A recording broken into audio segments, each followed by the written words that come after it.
Good morning, friends. There's a couple of guys in our swim group who, for years, every morning or most mornings, came down and got us organised and took the group from about 20 swimmers, originally kicked off by Julie, into a group that was almost 1,000 on some special mornings of the week. I'm obviously talking about Forster and John Kelly, two awesome guys. I caught up with them this morning and asked them how it all began and why they did what they did.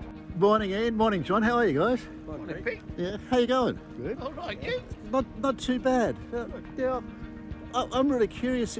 You two have been mates for a long time. How did you two originally meet? We lived next door to each other. So he was there and I moved in. Yeah. He was where? In Northbridge. In Northbridge. We moved in next door. Yeah. What year was that? 1993? Oh, could be. Around about 1993. 1993. So how many? What's that? 20 years ago? No. Oh, 30? 30 odd. 30 years ago. Yeah. Yeah, 30 odd years. So Not that we're counting. not that you count, not that I can count. So 30 years ago, you met? I think I came to Northbridge 35 years ago. I moved in about 4 or 5 after that. Yeah. We had 2 years ago. Yeah. About 30 years ago we moved in next door to me. And you were swimmers then? Well, we used to do a bit of swimming down at North Sydney Pool. Yeah. We discovered we both had a love of swimming and drinking. That's right. We had a lot in common. Swimming and drinking. Was that? How we started down here, the two of us and another mate of mine, Andrew Quinlan, used to do it around about once a month, didn't we? Yeah. And one time I came down here and these two didn't turn up for some reason. And I thought, well, I'll just go with this lot. And there was about a dozen people, all pink caps. And Julie said to me that I didn't have a pink cap on. Who are you? I said, well, I'm John Kelly. And then we just started swimming with them. So how long ago was that? About 12 years ago. 12 years ago, yeah. Yeah. Just over 12 years, yeah. So Julie's group would have been pretty small then, right? Yes. Yeah, between 12 and 20. Yeah. We'd all have breakfast across the road in the hotel. We knew everybody by name. Yeah. So 12 years ago it was 20 people. Yeah. Yeah. Yeah. And when did you two start getting involved and actually like beginning to organise it all? Well, when Julie buggered off. Yeah. But she went. That was 10 years, over 10 years ago now. But she went to Perth, didn't she? Yes. She went to Perth to do a doctor's degree or whatever it is you do with it. Ed and Michael. So Ed and Michael used to do everything. Michael used to take the temperature every morning. She used to do the blog every day, and it was a big burden on them. So Yeah. when they were leaving, they asked actually 4 of us to take over. 2 didn't last that long. So me and Ian carried on. Yeah. And then we recruited Anne Edmonds. We had to have holidays at Christmas, didn't we? Yes, every day. So it went from 20 people then, and when did you start noticing it was beginning to grow? Really, it wasn't because Julie left, but it seemed to be about the time that Julie left. It went up in a J curve, didn't it? Was that your charm? Was that your charm? No, I honestly, I was trying to think why it was, but it really was just after Julie left. It really started climbing. Yeah, unfortunately. That's right, left us with it. When did you first notice that? Like, first notice getting a lot more people involved? It's usually in summer. There's a couple of summers there where we got like hundreds of people.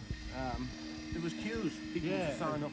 And like there was one day where we got 100 newbies on Wow. one day, Wow. which was just amazing.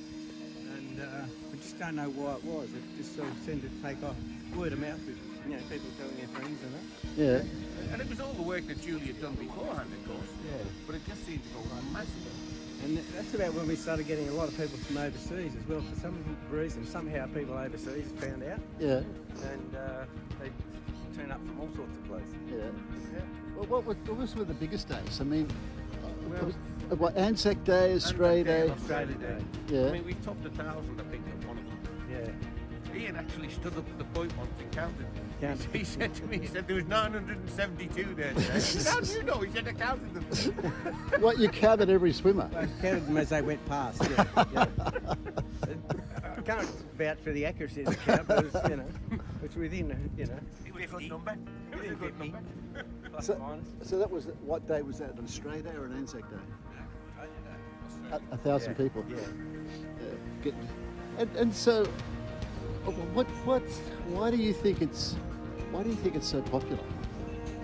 What do you? I think it's the locality is a special place. Yeah. It's a great place to fish and it's nice and calm. I think there's a lot of just come down for the camaraderie. Yeah. And you can swim all here now. Yeah. Just did today. Yeah. Like middle of winter. It's still doable. Yeah. How important do you think that like the social part of it is? Because it's not just the swim, is it? No. I think there's a lot of people come down for the social part of it.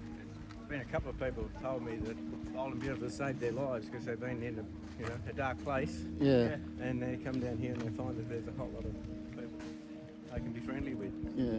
One fella told me he had no friends when he first came down, and now he's got 200 and he's got too many. Trying to get rid of them. Too much to do. And how do you think? I noticed COVID had a bit of an impact, or not a bit of It an did. impact, a huge impact on the swim. Well, it kind of started changing the swim now, because now people swim all through the day, whereas it used to be 7 o'clock and 6:30 only. But now Yeah. people just spread right through the day, which is not necessarily a bad thing. So Get more people in the water. yeah. I think people are a lot less strict about that 7 o'clock. That's right. Yeah. But still plenty of people in. And you could go back now and there'd be people milling around the coffee shop, Yeah. Part of that. having a nice time of it. Yeah. So I wonder, what was it though that made you two commit basically almost every morning of the week? Well, it Dinners used and- to be every morning. I'm It not used to now. be every morning, but up until COVID, it was pretty much every morning of the week with the board and the Yeah. and the newbies and the caps and all that. What was it that made like you two in particular, out of all the swimmers that come down, commit to like organising and keeping it going? Well, I retired, so What else is he going to do? I figured that there's no reason why I can't swim every day. Yeah. Before I retired, I was swimming that often 3 times a week. Yeah. But when I retired, there's no reason why I couldn't come down every day, and I enjoyed it, so why not? But you were swimming every day, Ian. But you're also not just swimming. You were putting all that effort into organising it for the rest of us. Yeah, but I mean, people do charity work when they retire, so this is my charity work. So And I only used to swim about 5 days a week, maybe 5 or 6. well, And now I'm- only 6 days a week. now I'm down to about 3 or 4 days a week. Yeah. I'm still doing some work Yeah. and babysitting duties and things like this. And also, I don't have the responsibility of having to come down and do the Let's Go every day, which we used to do. We've got other people who can help with that now. Yeah. So it must be a relief in a way after COVID that you don't need to come down every day and get all that done. Is that true? Or It is to me. Yeah. I'm Yeah, off the yeah. management team now as well. so it's a little bit easier.